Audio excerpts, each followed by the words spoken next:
In this video, I'm going to show you the exact science behind carbohydrates and how they will help you get shredded. So we're going to be actually going through data points that I've brought up and case studies that they've actually done on carbohydrates and also the phrase fat burns in a carbohydrate flame. So I'm going to be going through these terms, going through certain case studies that they've done, and we're also going to be talking a little bit about how the metabolism works so you can get the full picture of why you need carbohydrates to get absolutely shredded. So my name's Adam Bono. I'm an online fat loss professional, and I've helped hundreds of men around the world get absolutely shredded using actual mechanisms of science, using what their body needs in the form of protein, carbs, and fats to directly fluctuate what they exactly need to get to a lower body fat percentage, maintain muscle tissue, and get to a next level physique. So getting right into the video, I want to start off by where most people typically do go wrong with carbohydrates. So most men that I see typically drop very, very low in calories and overall carbohydrates. So there's a misconception in today's society that it's calories in versus calories out. And that's true to a certain point where now you're in a metabolic corner where the metabolism has slowly dropped over time and your body's no longer burning energy like it used to. So dropping to a very low carb amount or very low calorie amount in general under, let's say, a 2000 range, and you've been there for some time, what happens over time is the key mechanism of reducing inflammation and reducing a lot of the adrenal fatigue and also reducing energy levels starts to occur. And so what happens over time from a more scientific perspective is metabolic adaptation occurs. So metabolic adaptation is also called adaptive thermogenesis or diet fatigue. It's when you don't give your body enough what it needs for an extended period of time and your body starts to adapt to that current calorie amount. It's a mechanism of the human body when it's in a starvation mode for an extended period of time, not getting the necessary nutrients that it actually needs. So the longer that you eat less, your body is designed to actually burn less. You start to reduce the BMR, the thermic effect of food starts to go down, energy burned to exercise or NEAT starts to decline, and major hormones start to decline as well, like leptin, ghrelin, thyroid hormones, and testosterone, which obviously are all very unfavorable affected. So how does the body adapt in different ways? So let's say that, for instance, somebody's doing cardio, and day one, they're doing 30 minutes of cardio. On day 30, your body will not burn the same amount of calories you did on day one because one, your overall cardiovascular system starts to improve over time. It starts to adapt to those circumstances. You start to get better at it. And even like food intake, when you start to lower food intake, you start to decline and your body starts to adapt and adhere like it's actually starving. Because where people don't understand is that like dieting in general, losing body fat is what's called controlled starvation. So technically you're controlling starvation and you're in a starving state. That's how you lose body fat. So understanding how actual calories are burned and after time, the same stimulus of cardio, the same stimulus of lowering into a calorie deficit doesn't necessarily have the same effect over time. So if you're under that 2000 calorie mark and you've been stuck there for a little bit of time, you're most likely going through a sort of metabolic adaptation. And so another thing that I see a lot of men go wrong is not regulating fat intake and not regulating even the amount of carbohydrates that you eat. So not regulating fat and over-consuming on fat in general, when you understand what the macromolecule of fat actually is, it controls a lot of hormones, it controls a lot of digestion, it controls a lot of metabolic structure, and it also controls a lot of how your thyroid actually works. And so where I see a lot of men do, a lot of the men on like the beef diet, thinking they're just eating good protein, hitting a protein goal, they're actually over-consuming on a lot of fat. And that overconsumption of fat, it starts to inflame the gut, for instance. And so like fat in general, the overconsumption of fat will lead to lack of digestion.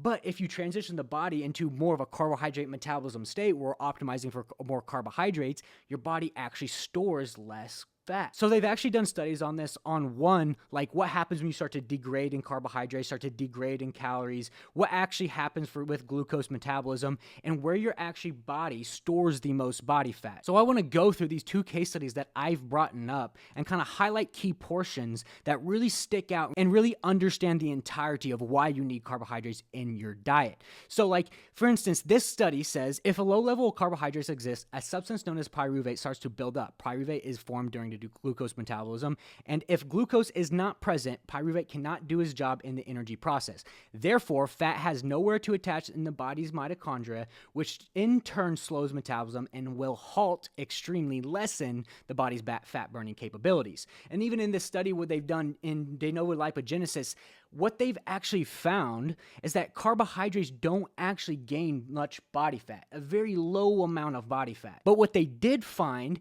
is that actual fat, the macromolecule of fat, it leads to a lot more fat gain. So carbohydrates store less body fat. Fat stores more body fat.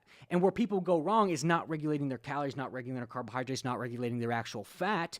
And the calories and the carbohydrates are padding the actual calories. And then your body is actually storing fat because fat is a slower burning macromolecule. So when in a starving state, your body's going to, one, reach back into the storage of what it has as energy and bring out fat because it stores fat for later usage when in times of energy necessity. So moving on, I want to actually explain carbohydrates and what they actually do from an energy source perspective. So the phrase fat burns in a carbohydrate flame basically means the scientific concept that the body needs presence of carbohydrates to effectively utilize fat as an energy source, meaning that without sufficient carbohydrates, the body cannot efficiently break down and burn fat molecules. Essentially, carbohydrates acts as a necessary component for the complete oxidation of fat within the metabolic process. So carbohydrates are the body's main fuel source. Your body wants to burn carbohydrates, but the fact is that people overeat on fats and not regulate their fat intake. What I do with my clients particularly is I regulate their fat intake, I regulate their protein intake, and then I utilize carbohydrates to transition their body into a more carbohydrate metabolism state. Most men are well overeating on fat, and they're not even tracking how many carbohydrates that they actually should eat. Because one, if you regulate that fat intake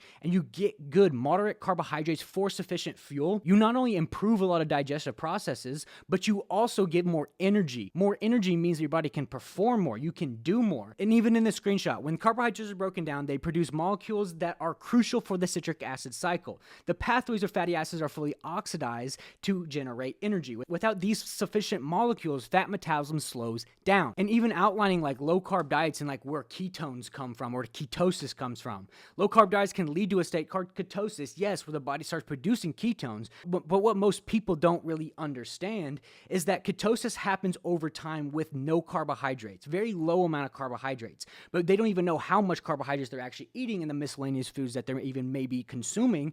And they're not even in ketosis at all. They're not even producing ketones, which puts them in a metabolic purgatory where they're not getting enough carbohydrates, but they're not actually producing ketones. And with low carb diets in general, it's a very restrictive diet. And if you make hard food rules on yourself, you make hard consequences. And that's why people start leading to this never-ending cycle of going low carb and just gaining the weight all back instead of knowing how much to eat, how much carbohydrates, fat, and protein you should eat, and so you can have more balance, right? And that's what people want. People want balance. And the low carb diets, they don't create balance. They create very hard food rules on yourself. So like bringing up the metabolism, right? Your metabolism is made up of the BMR, which is 60%, active energy and expenditure was 25%, and thermic effect of food, which is 15%. So protein has a 30% thermic effect of food, carbohydrates have a 10%, and fat has a 3%. Right? A very low thermic effect of food. So what people don't understand, like with active energy expenditure, it's not just about how much cardio you do, how many times per week you actually work out. On the other side of the active energy expenditure, there's a process called NEAT, non-energy activity thermogenesis. So look at this screenshot I actually brought up about NEAT. When you increase carbohydrates, when you have a sufficient carbohydrate amount, it actually influences energy levels because the body's primary fuel source is carbohydrates. When you consume sufficient carbohydrates, you have more readily available energy to perform everyday activities, potentially leading to a high level of non-energy activity thermogenesis. So basically what they're saying when fat burns in a carbohydrate flame is that the more energy you have, the higher your NEAT is. The more you're able to go do nonchalant activities, maybe fidget, maybe walk a little bit more, and psychologically you're going and you're doing more because you have more energy. Because the process of NEAT is the movements that you do not plan. If you plan a movement, it's called exercise activity. But NEAT with sufficient carbohydrates actually increase it. So even going into like the basal metabolic rate, which is like 60% of your entire metabolism. So like let's think about how the metabolism works down to like the actual thyroid perspective. So when you start to eat low carbohydrate diet, what actually happens is you start to produce less T3. The carbohydrates in your diet is directly linked to your levels of T3, a thyroid hormone. High carb diets are associated with higher T3 levels, while low carbohydrate diets with lower T3 levels. So the low carbohydrates you guys are using, you're producing less of the actual ready available chemical, thyroid hormone, that controls most of your metabolism. So the amount of carbohydrates you eat is a key factor in regulating T3 production. So the overall aspect of this entire video is that carbohydrates are the main fuel source of your body. Where most men go wrong is they don't know how much carbohydrates to eat. They're over-consuming on fat. And if most of those men will transition most of those fat calories that you're consuming over to carbohydrates and eat a sufficient protein goal, you will not only increase digestion, you will improve a lot of the metabolic processes that actually come from an improvement of digestion, and you'll also positively impact the actual thyroid hormone that controls your overall metabolism.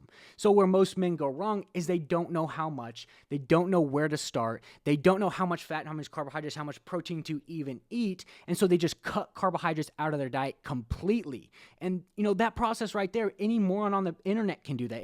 Any simple-minded person can just cut a macromolecule out of their diet. It's pretty simple. Knowing how much to eat, protein, carbs, and fats, now that is where people go wrong. And that's not only going to lead to more sustainability, more balanced diet, because every study out there says in black and white, a balanced diet is by far the most healthy diet that a human can consume.